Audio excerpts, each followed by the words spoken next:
السلام علیکم ورحمۃ اللہ وبرکاتہ۔ امید ہے آپ سب اللہ کے فضل سے ٹھیک ٹھاک ہوں گے۔ آج میں آپ کے ساتھ جو بات شیئر کرنے لگی ہوں وہ وصیت کی باتیں ہیں کہ جو نبی کریم صلی اللہ علیہ وسلم نے اپنے ایک صحابی کو کی کہ آپ اگر ان باتوں پہ عمل کرو گے تو اللہ کے فضل و کرم سے آپ کبھی بھی زندگی میں آپ مایوس نہ ہونا، اللہ کے فضل و کرم سے آپ کو کہیں پہ بھی ہوگے کبھی کسی چیز کی کمی نہیں ہوگی۔ تو یہ جان لیں کہ جو نبی کریم صلی اللہ علیہ وسلم نے جو بات کہی وہ کبھی حکمت سے خالی نہیں ہوتی۔ اس لیے اگر آپ اپنے پلے باندھنے ایک بات ہے کہ جو آپ کوشش کریں گے کہ میں نے اس چیز کو کرنا ہے تو پھر اللہ کے فضل و کرم سے کہیں پہ بھی آپ مار نہیں کھا سکتے۔ حضرت عبداللہ بن عباس رضی اللہ تعالیٰ عنہ فرماتے ہیں، یہ جامعہ ترمذی شریف کی حدیث ہے جو میں آپ سے شیئر کر رہی ہوں، کہ حضرت عبداللہ بن عباس رضی اللہ تعالیٰ عنہ فرماتے ہیں کہ ایک روز میں رسول اللہ صلی اللہ علیہ وسلم کی سواری پر آپ کے پیچھے سوار تھا، تو میں نے آپ صلی اللہ علیہ وسلم سے پوچھا کہ آپ صلی اللہ علیہ وسلم میں آپ سے مجھے کوئی وصیت فرمائیں۔ تو نبی کریم صلی اللہ علیہ وسلم نے میری طرف دیکھا، وہ کہنے لگے حضرت عبداللہ انہیں میری طرف دیکھا اور مجھے کہا کہ کیا میں تمہیں وصیت نہ کروں کہ جس پر تم عمل کرو اور ساری عمر اللہ کے فضل و کرم سے تم کسی کا محتاج نہیں ہوگے۔ تو انہوں نے کہا کہ کیوں نہیں نبی کریم صلی اللہ علیہ وسلم، آپ مجھے بتائیں۔ تو انہوں نے فرمایا کہ یا غلام انی اعلمک کلمات، کہ اے نوجوان میں تمہیں چند باتیں سکھاتا ہوں، خوب توجہ سے سنو تو کبھی مایوس نہیں ہوگے۔ احفظ اللہ یحفظ کا، تو اللہ تعالیٰ کے حکموں کی حفاظت کرتا رہے، کہ تو اللہ تعالیٰ کے حکموں کی حفاظت کرتا رہے، کہ جو اللہ نے تجھے حکم دیا ہے ان کو مان، ان پہ عمل کر، تو اللہ تیری حفاظت کرے گا۔ احفظ اللہ تجدہ تجاہک، تو اللہ تعالیٰ کے حکموں کی حفاظت کرتا رہے تو اسے اپنے سامنے پائے گا، کہ اگر تو اس کے حکم پہ چلتا رہے گا تو یہی سمجھنا کہ اللہ تیرے ساتھ ساتھ ہے، تو وہ تنہا نہیں ہے۔ نمبر 3، اذا سألت فاسأل اللہ، جب کچھ مانگو تو اللہ ہی سے مانگنا، کسی سے سوال نہیں کرنا، کہ میری تمام حاجات کے لیے صرف اللہ ہے۔ اگر ایک دفعہ ہاتھ کسی غیر کے سامنے اٹھ گیا تو وہ اٹھتا رہے گا، لیکن اگر آپ سمجھتے ہو کہ میرا صرف سوال اللہ سے ہی ہے تو اللہ کے فضل و کرم سے اللہ کو غنی کر دے گا۔ اذا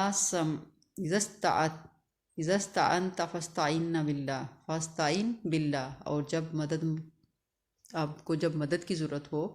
تو اللہ ہی سے مدد مانگنا۔ جب اپنے آپ کو سمجھ لو کہ مجھے اب بڑی سخت ضرورت ہے اور اللہ کی مدد کی ضرورت ہے، مجھے کسی اور کی مدد نہیں چاہیے، کیونکہ مجھے امید ہے کہ میں جب اللہ سے مدد مانگوں تو اللہ مجھے بے یار و مددگار نہیں چھوڑے گا۔ نمبر 4، وَعَلَمْ أَنَّ الْأَمَاتَ لَوِ اجْتَمَعَتْ عَلَىٰ أَن يَنفَعُوكَ بِشَيْءٍ لَمْ يَنفَعُوكَ إِلَّا بِشَيْءٍ قَدْ كَتَبَ اللَّهُ لَكَ، اور یہ جان لو کہ ساری دنیا اگر مجھے کوئی فائدہ پہنچانا چاہے تو اس کے علاوہ کوئی فائدہ نہیں پہنچا سکتی جو اللہ تعالیٰ نے تیرے لیے لکھ دیا ہے۔ کہ یہ جان لو کہ اگر تمہارے ذہن میں یہ بات پختہ کر لو کہ اگر اللہ تعالیٰ مجھے کوئی فائدہ نہیں دینا چاہ رہا تو دنیا کی ساری طاقتیں کوشش کر کے دیکھ لیں، وہ کبھی بھی آپ کو فائدہ نہیں پہنچا سکتی۔ نمبر 5، لَوِ اجْتَمَعُوا عَلَىٰ أَن يَضُرُّوكَ بِشَيْءٍ لَمْ يَضُرُّوكَ إِلَّا بِشَيْءٍ قَدْ كَتَبَ اللَّهُ عَلَيْكَ، اور اگر ساری دنیا تجھے نقصان پہنچانا چاہے تو اس کے علاوہ کوئی کچھ نقصان نہیں پہنچا سکتی جو اللہ تعالیٰ نے تیرے لیے لکھ دیا ہے۔ اگر ہم لاکھ کوشش کریں، ہم جو مرضی جتنے مرضی جتن کر لیں، تو اللہ نے جو لکھ دیا اس کو کوئی بدل نہیں سکتا۔ رفعت الاقلام وجفت الصحف، کہ قلم اٹھا لیے گئے اور اوراق ورق خشک ہو چکے، یعنی جو لکھا جانا تھا وہ اللہ نے لکھ دیا اور محفوظ کر لیا۔ یہ جامعہ ترمذی شریف کی حدیث ہے۔ اتنے اچھے یہ جو ہے نا کوٹیشنز ہیں، اتنی اچھی باتیں ہیں نا کہ آپ یقین کریں کہ آپ،